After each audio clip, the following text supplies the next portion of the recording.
Pulling into a Taco Bell parking lot now, cutting through that Taco Bell onto a curb, hands and arms up in the air. A $350,000 truck. A driver suspected of being drunk behind the wheel of it.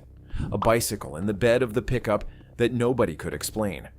And one of the few vehicles ever filmed in a California police pursuit that the CHP couldn't pit, couldn't spike, and couldn't pull over. Until the driver, on his own, drove it through a Taco Bell parking lot and demolished a city light pole. The pursuit started in Malibu, late afternoon, on Malibu Canyon Road, with the LA County Sheriff's Department behind the wheel of the lead unit. This all as a pursuit started in Malibu. LA County Sheriff initiating this pursuit in Malibu on Malibu Canyon. The original radio call was a routine one, a reckless driver traveling north out of Malibu who had refused to pull over for a deputy. By the time the suspect had moved up Las Virgenes onto the eastbound 101 freeway and across the county line into the San Fernando Valley, the routine call had become anything but routine. 4 separate agencies had picked it up: LA County Sheriff, CHP, LAPD, and an LASD aviation unit overhead. I count 1, 2, 3, 4 units in pursuit here in the valley. 2 helicopters in the air, at least 4 ground units in formation behind the truck, and every news chopper in Los Angeles already pivoting to cover it. The reporters in the chopper, watching from the air, told their viewers the basics first. A male driver, possibly under the influence, wanted for reckless driving, and behind the wheel, a black pickup truck, large, 6-wheeled, with Montana license plates and what appeared to be a bicycle in the bed. But the truck, as the air crew was about to find out, was not just any pickup truck.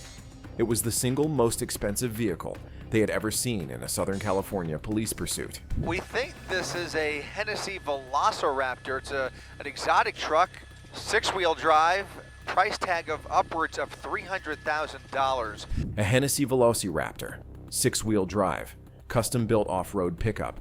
The kind of truck Hennessey Performance, the Texas-based tuner shop, builds in extremely small numbers and sells for somewhere between $300,000 and $350,000 a unit. There are a few hundred of these on the road, total, in the entire United States. And one of them was now driving down the eastbound 101 with the CHP behind it. The reporters, getting their first close look on the chopper feed, said the part out loud that everyone watching was already thinking. This wasn't the suspect's truck.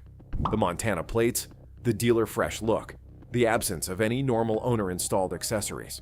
All of it pointed to the truck having been stolen, possibly out of a local dealership somewhere east of the valley. Possibly stolen out of a local dealership. This truck shouldn't have been on a freeway.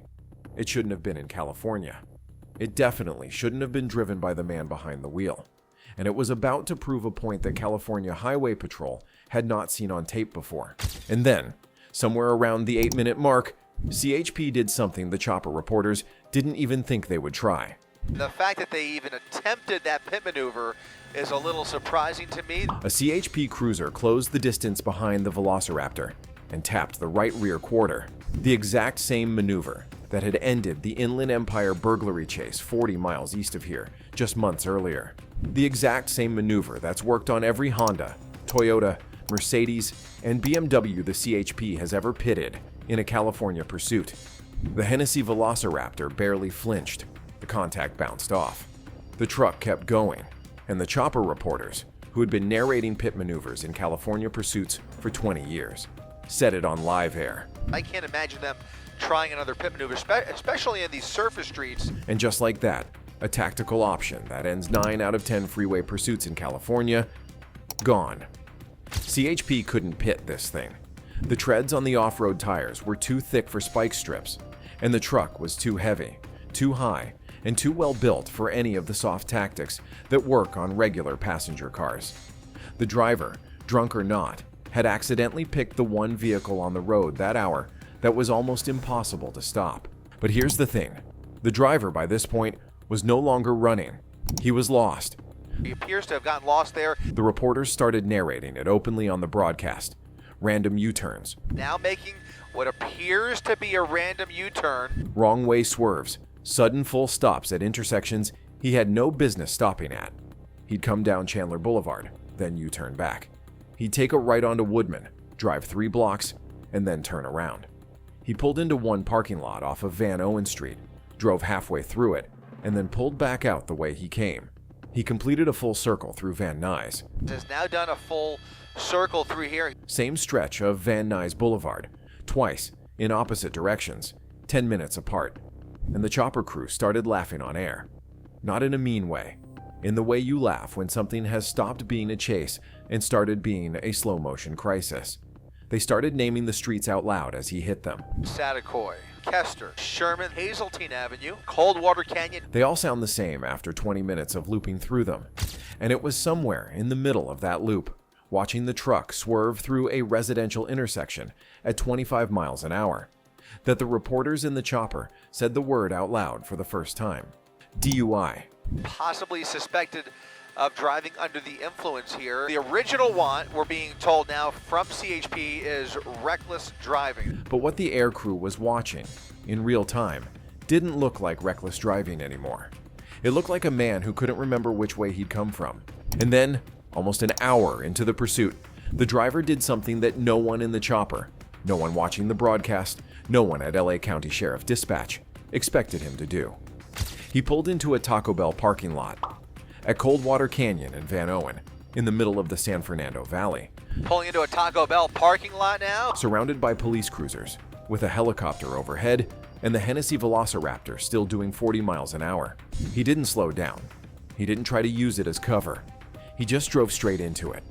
The truck cut across the parking lot, hit the curb, bounced over the sidewalk, and demolished a city light pole, full size, bolted into the concrete by driving into it head-on at speed. Cutting through that Taco Bell onto a curb, into the light pole, crashing into a massive light pole, by the way. That light pole taken out. The light pole came out of the ground.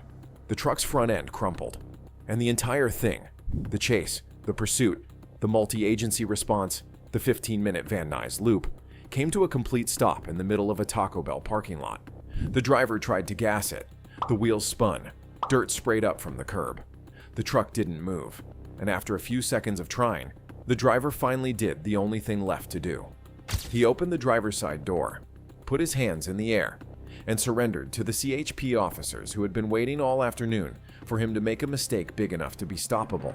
Charges filed at booking included driving under the influence. This was believed to be a possibly intoxicated individual behind the wheel.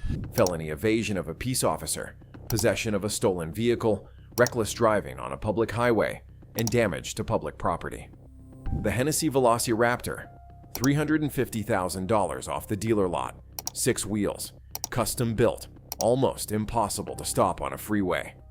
Totaled. Front end crumpled. Light pole at Coldwater Canyon and Van Owen. The one bolted into the concrete sidewalk, also totaled.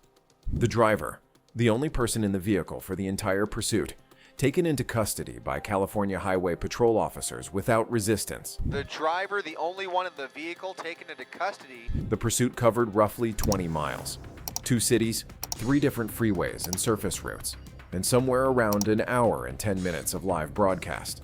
The arrest happened, in the end, without a successful pit maneuver, without a spike strip, and without a single shot fired. The Velociraptor stopped because the driver decided to stop it. He just chose to do that by driving it into a Taco Bell light pole. And the bicycle in the bed of the pickup, the one the chopper crew spotted in the very first minute of coverage and never got an explanation for, still there, still strapped down, still untouched by the crash. Nobody, in the entire ABC7 broadcast or any of the post-arrest reporting, ever explained why it was there, or whose it was, or where it was supposed to go.